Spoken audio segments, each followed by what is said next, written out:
Magkakita sila lahat. Pupugi niya rin sa atin. Coach saan?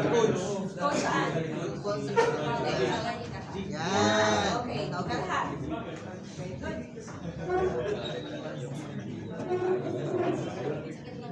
Good morning and welcome to the third and final part of today's very special session of the Philippine Sports Writers Association Forum. At tayo po ay ngayon pag-uusapan ng isang sport na mahal na Pilipino, ng isang sport na nagbigay ng karangalan through the years sa ating bansa at ngayon ay lalarga muli upang dalhin ang ating 3 stars, no? Tinatawag natin ang pandigan ng Pilipinas.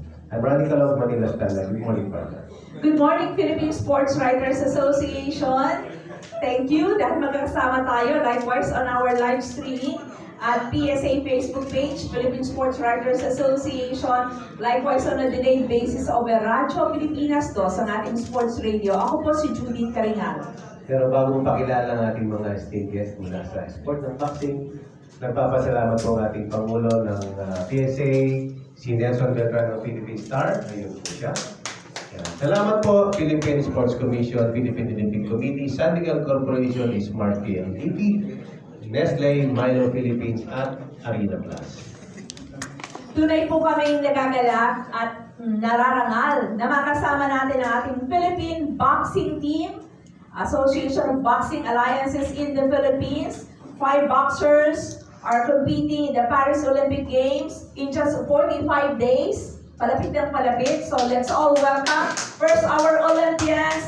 We have Ira Villegas, 50 kilograms. Mabuhay! Our back-to-back Olympian, Nesty Petesio, 57 kilograms.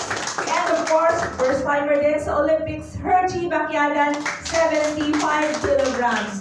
Ang mga Coaches Ronald Chavez, a former Olympian himself. Welcome po.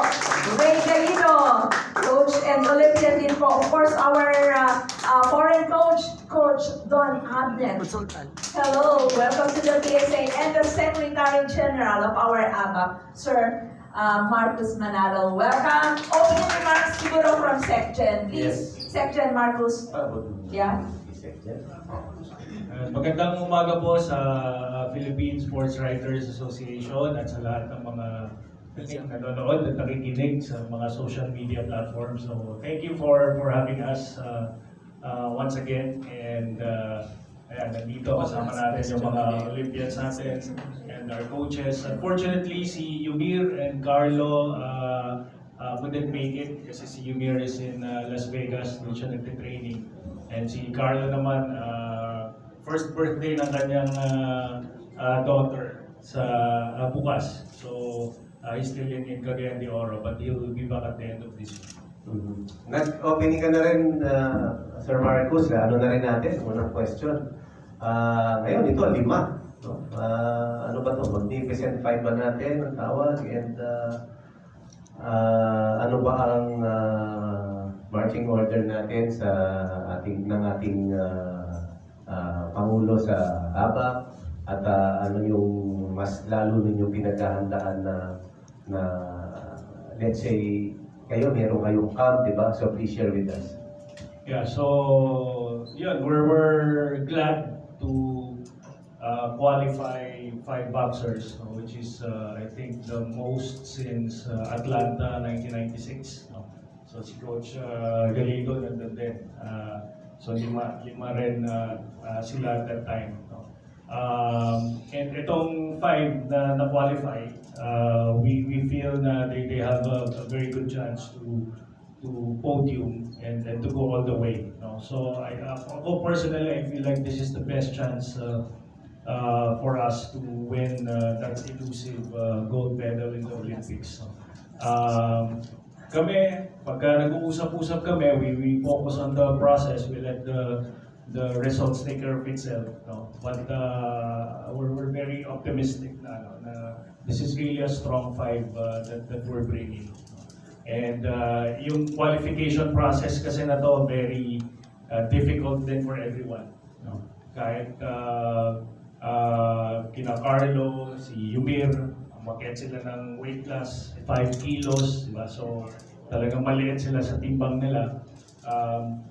And then itong tatlo, really, they went through a lot, no? just to be able to qualify.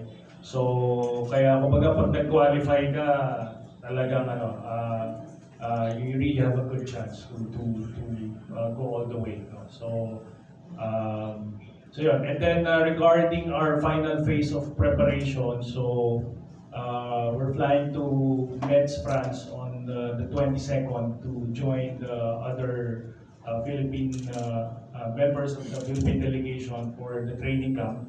But we'll just stay there until the 1st of July because we're going to Saarbrücken, Germany for a multi-nation training camp with other qualified boxers from other countries like US, Australia, India, Thailand, Cuba, Mongolia. So we will be there for mga 3 weeks na. So obviously for us, we need training partners. So we go where the training partners are. And so majority of the time, prior to the Paris Olympics, we will be in Germany. Thank you. Now, gusto nating marinig